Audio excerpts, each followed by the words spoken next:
Hey, how's it going, guys? So we're back for another Sith history video. So if you're new to the channel, welcome. So in the last episode, we learned about the rise and fall of Darth Revan and Malak, and basically it was a summary of Knights of the Old Republic game.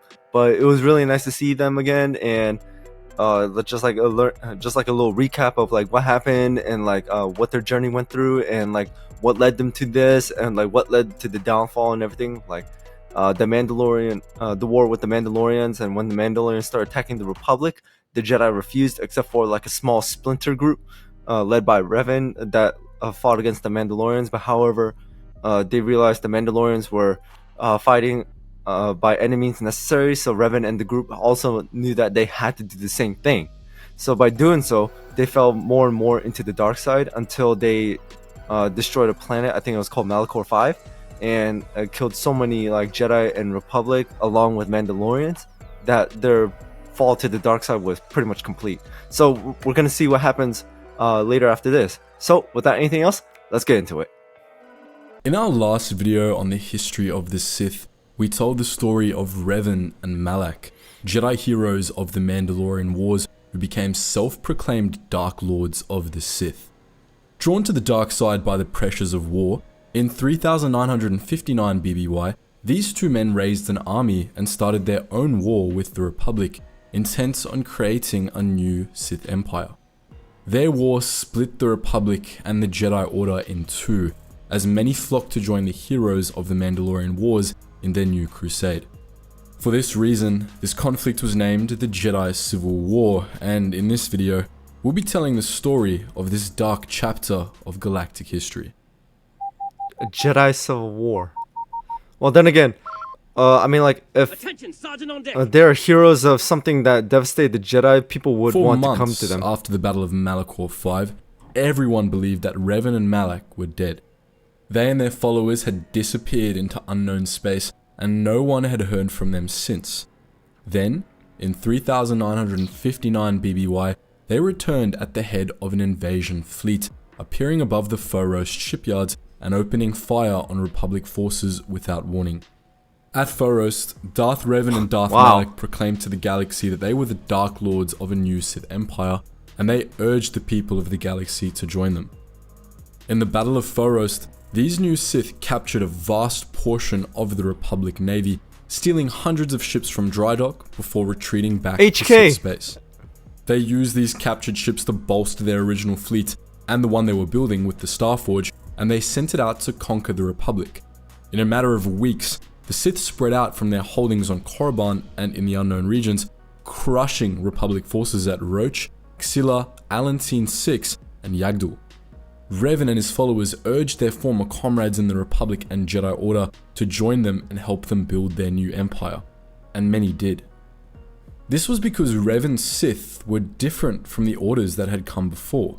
The ancient Sith had been entirely alien to the Republic, an existential threat from wild space.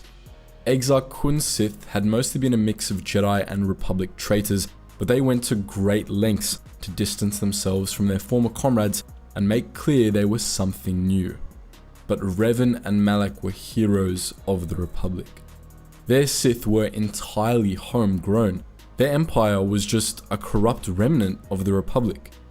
They were familiar in a way that the Sith hadn't been before, and they came at a time when people were losing faith in the Republic and the Jedi. Many in the Republic and the Jedi Order found it easy to make the same choice Revan's original followers had made, to put their loyalty to Revan and his group accomplished more than the Republic, so that's why. Crumbling, failed institutions.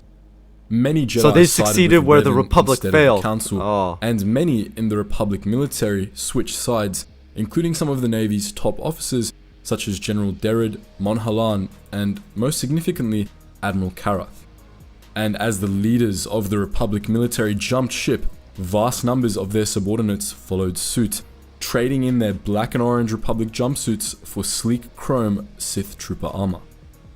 As Revan conquered vast swaths of the armors do Republic, look cool. He kept a lot of local government structures intact, grafting old systems into a loose military hierarchy instead of attempting to redo everything from the ground up.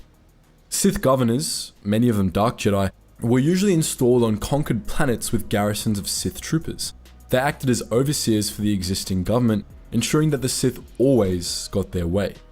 Nonetheless, on many worlds, very little actually changed under the Sith Empire apart from a greater push toward militarization, reinforcing the impression many had that the Sith weren't really much different from the Republic.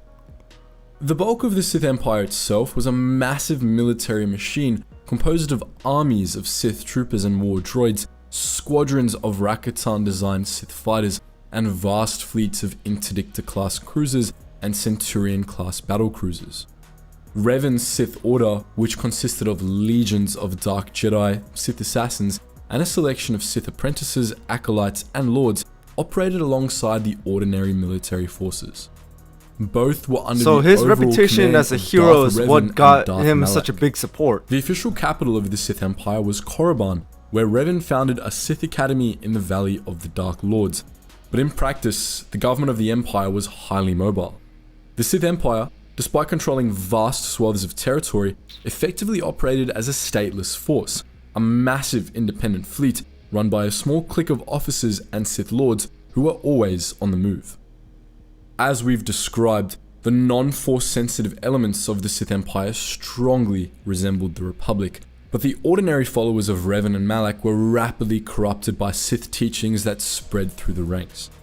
The heroes of the Mandalorian Wars transformed into monsters, with formerly principled men like Saul Karath carrying out terrible atrocities in Revan's name, such as the bombing of Telos 4, in which Admiral Karath and Darth Malak cleansed an entire planet of life. For 2 years, the Sith had a decisive advantage, and there was seemingly little the Republic could do to stop them. The Sith Who needs a conquered Death dozens Star of when you got Darth sectors in the Malak? core worlds along the Inner Rim of Trade Route and along the Inner Corellian Run, seizing major shipbuilding worlds of Fondor, Rendili, Corellia, and Duro. But it was in the Rim that Revan's most devastating victories were won. Between 3,959 and 3,957 BBY, the Sith pushed from Korriban all the way to the expansion region, conquering the Tyon cluster and much of the Mid-Rim. By the second year of the war, the Sith controlled a full third of the known galaxy. The Republic was completely outmatched, not only by the Sith's infinite fleet, but by the tactical genius of Darth Revan. Revan systematically dismantled the Republic's defenses with surgical precision, and though few noticed at the time, he was very delicate in doing so. Revan went to great lengths to keep infrastructure and military production facilities intact, as despite the potential of the Star Forge, Revan preferred to use it as little as possible, instead shifting increasingly more of Sith military production onto captured facilities, wary of the station's corrupting influence. Revan would have succeeded easily were it not for Bastila Shen. Bastila was one of the Jedi Order's best and brightest, There she is. a young Jedi gifted in the art of battle meditation. Her gift allowed her to turn the tide of entire battles, and she helped the Republic win enough victories to hold together during the height of Revan's onslaught. I believe Satila is Bastila's daughter. 3,957 BBY, she dealt the Sith an even greater blow. She lured Revan and Malak into battle against a small Republic fleet, and then led a small team of Jedi Knights in boarding Revan's flagship, aiming to capture the Dark Lord. They cornered Revan on his flagship bridge, but even as they confronted him, another of the Sith vessels opened fire on Revan's own ship. For years, by this point, Darth Malak had been waiting for his chance. He'd wanted to take the title of Dark Lord from Revan since the beginning, and he disagreed with how his master was running the war. In 3,958 BBY, he had even challenged Revan in a lightsaber duel, only for the Dark Lord to beat him and slice off his jaw as punishment. But when Revan was cornered by the Jedi, Malak saw another opportunity, a chance to kill all of his enemies in one fell swoop. He ordered his ship to fire on Revan's bridge, hoping to kill both Revan and Bastila. Revan was badly wounded by the attack, and he would have died had Bastila not pulled his body from the wreckage, used the Force to keep him alive, and brought him back to the Jedi Council. The Council had originally hoped that Revan's defeat would cause the Sith Empire to collapse or falter, but they were mistaken. No sooner had the galaxy learned of Darth Revan's apparent death than Darth Malak claimed the title of Dark Lord and picked up where his master had left off, resuming the war with the Republic. With the Republic on the verge of collapse, the Jedi Council decided on a desperate last gambit. They healed Revan's broken body and used the Force to wipe his mind, implanting him with a new personality, one loyal to I heard that this was very controversial. They created a false identity for him as a Republic in the game, soldier under Bastila's command, hoping that, over the course of working with Bastila, enough of his memories would resurface that he could lead the Republic to the Star Forge. Meanwhile, Darth Malak settled into place as the new Dark Lord of the Sith, naming Darth Bandon his new apprentice. Under Malak, the tactics of the Sith became far less subtle. Gone were the complex plans of Revan, and gone was his desire to preserve infrastructure and production facilities. Malak's attacks were overwhelming and incredibly destructive, and he came to rely on the Star Forge to a greater extent than Revan ever had. Also, unlike Revan, Malak made it his main priority to hunt down Bastila, who remained a thorn in his side. In 3956 BBY, he cornered her ship, the Endar Spire, above Taris, where he unknowingly began the final chapter of the Jedi Civil War. Malak won the battle above Taris, forcing Bastila, Revan, and Republic war hero Carthanasi to seek shelter on the planet's surface. There, they worked together to escape the forces of the Sith, and during their time together, Revan's memories finally began to resurface. Malak destroyed the surface of Taris in a bid to kill Bastila, but she and her allies managed to escape to Dantooine, where Revan had a vision of he and Malak discovering the first star map all those years ago. The Jedi Council chose to retrain Revan as a Jedi, and then sent him, Bastila, and their allies to find the star maps, hoping to locate the Star Forge and stop the Sith once and for all. Like Revan and Malak had years before, Revan and Bastila used the incomplete Dantooine star map to locate. I hope that we can meet Revan in the game, the old Republic game. The Jedi killed Darth Bandon, but they were captured by Admiral Karath's flagship, the Leviathan, as they attempted to flee the system. Carthanasi killed Admiral Karath as he and the others attempted to escape the Leviathan, but he, Bastila, and Revan were confronted by Malak himself before they could get away. Malak revealed Revan's true identity and captured Bastila, who he tortured into falling to the dark side and becoming his new apprentice. Around the same time, Malak's fleet attacked Dantooine, destroying the Jedi Enclave there and crippling the Jedi Order. Despite the knowledge of who he used to be, Revan remained committed to the path of the light. He found one final star map on Korriban and then led the Republic fleet to Rakata Prime to destroy the Star Forge. At the same time, the Sith were also gathering in the Rakata system. With Bastila as his new apprentice, Malak believed himself invincible, and he was gathering a vast fleet for a final offensive against the Core Worlds. A huge portion of the Sith Armada, as well as Admiral Varko and most of the Sith's top officers and Dark Jedi, had all gathered at the Star Forge. After a confrontation with Bastila on Rakata Prime, Revan and the others joined Admiral Dodona and the Republic Navy in the assault on the Star Forge. They boarded the Star Forge and fought their way to Bastila, who fought Revan one-on-one. Revan eventually managed to convince Bastila, with whom he developed a romantic relationship over the course of their mission, to abandon the Sith and use her battle meditation to aid the Republic. As Revan went off alone to confront Malak, Bastila helped the Republic fleet shatter the Sith defensive line and close in on the Star Forge itself.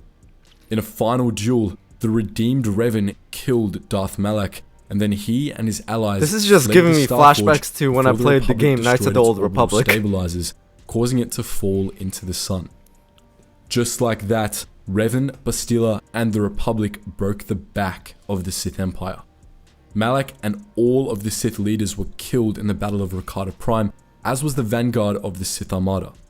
The Republic's resounding victory won them the entire war, as the now leaderless Sith Empire tore itself apart in its own brief but destructive civil war. In a single day, the Sith went from the verge of victory to a resounding defeat. But the story of Revan's Sith doesn't end with the Jedi Civil War.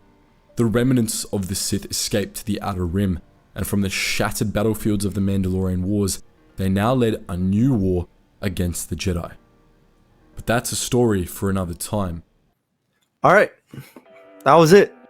So that was the remaining story of Darth Revan and Darth Malak. And I gotta say, it really brought back memories of playing Knights of the Old Republic. Just a few like small pieces here and there. I already knew about like the Star Forge and Darth Malak betraying Darth Revan and Darth Revan's redemption on the light side, but I know that they mentioned like when the Jedi Council did that, it was like very controversial to like at a great risk of letting like someone who's like that powerful in the dark side to be retrained on the light side. And on top of that, Bastilishan and Revan's affair and how they had a child. I believe, correct me if I'm wrong, Satil Shan, who we saw in the Old Republic cinematics, is the daughter of both of them. And on top of that, when Bastilishan turned to the dark side, I remember in the game that was like kind of like a pivotal moment. Like if you wanted to do it like canon, like the canon path, you could just like redeem her and go to the light side, or you could fall back to the dark side. This is like the alternative path, and like reclaim your title of Dark Lord after defeating Malak. I do remember that. But besides that, I really love the story. So again, thank you guys for watching. Keep an eye out for more content, and I hope you enjoyed my reaction to this video. And again, thank you guys so much for your continued support in this channel, and I hope you guys are having an amazing day or night wherever you guys are, and I'll see you guys next time.